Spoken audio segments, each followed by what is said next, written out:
ঠাকুরের রান্নায় আজকে আমাদের রেসিপি হচ্ছে মোগলাই পরোটা। তো দেখতেই পাচ্ছ কত সুন্দর হয়েছে, একদম মচমচে। আজকে আমরা তৈরি করব বাঁধাকপির মোগলাই। তো বাঁধাকপি এখানে একদম সরু সরু করে ঝিরিঝিরি করে কুচো করে নেওয়া হয়েছে, পরিষ্কার করে ধুয়ে নিয়েছি। এখানে নিয়েছি গ্রেট করা গাজর, ধনেপাতা কুচো, ক্যাপসিকাম কুচো আর কাঁচা লঙ্কা কুচো। তো চলো শুরু করে দিই রান্নাটা। কড়াতে দিয়ে দেবো সরষের তেল, কুচো করা কাঁচা লঙ্কা তেলের মধ্যে দিয়ে দিলাম, একটু আদা বাটা দিয়ে দেবো, ভাজা ভাজা করে নেবো। আদা কাঁচা লঙ্কা একটু ভাজা ভাজা করে নিলাম। এবার কুচানো ক্যাপসিকামটা দিয়ে দেবো। ক্যাপসিকামটা একটু নাড়াচাড়া করে ভেজে নেব। ক্যাপসিকামটা একটু ভাজা ভাজা হয়ে গেছে, এবার গ্রেট করে রাখা গাজর দিয়ে দিলাম। গাজরটাও একটু নাড়াচাড়া করে ভেজে নেব।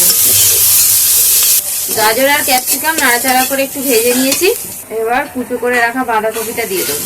বাঁধাকপিটাও নাড়াচাড়া করে একটু ভাজতে থাকবো।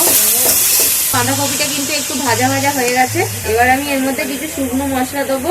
হলুদের গুঁড়ো দিয়ে দিলাম, অল্প করে একটু লঙ্কার গুঁড়ো, একটু ধনের গুঁড়ো, জিরের গুঁড়ো, একটু গরম মশলার গুঁড়ো, সব কিছু দিয়ে নাড়াচাড়া করে মশলাটা ভালো করে কষিয়ে নেব। এবার আমি স্বাদ মতো দিয়ে দেবো একটু নুন, অল্প করে একটু চিনি দিয়ে দিলাম, নাড়াচাড়া করে মিশিয়ে নেবো।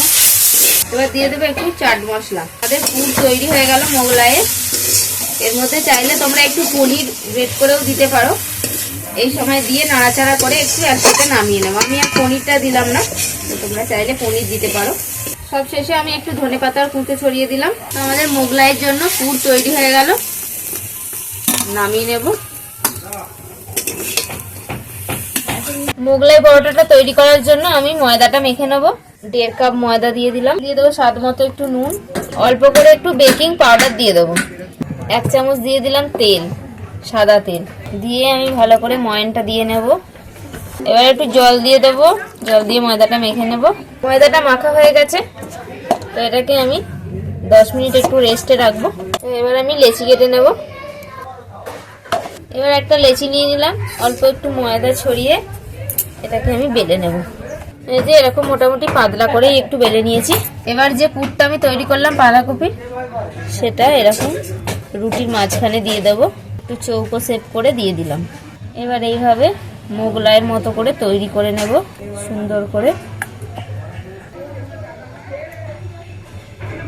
এবার একটুখানি আমি বেলনি দিয়ে একটুখানি চেপে দেবো যাতে খুলে না যায় ভাজার সময়। তৈরি হয়ে গেল আমাদের মোগলাই পরোটা, বেলা হয়ে গেল। এবার ভাজতে হবে। তাওয়া গরম করে নিলাম, তাওয়ার মধ্যে একটু তেল দিয়ে দিলাম। এবার মোগলাইটা ভেজে নেব। মোগলাইটা দিয়ে দিলাম। মোগলাইটা উল্টে পাল্টে আমি একটু লাল লাল করে ভেজে নিলাম। এই যে দেখো সুন্দর ভাজা হয়ে গেছে। এবার নামিয়ে নেব। এই যে আমাদের এতগুলো মোগলাই তৈরি হয়ে গেল। দেখতেই পাচ্ছ কত সুন্দর হয়েছে। তোমরা এইভাবে বাড়িতে তৈরি করো। আর কেমন লাগলো আজকে রেসিপি কমেন্ট করে অবশ্যই জানাবে। আজকে ভিডিও ভালো লাগলে লাইক করে দাও। তো আজকের মতো এখানেই শেষ করছি।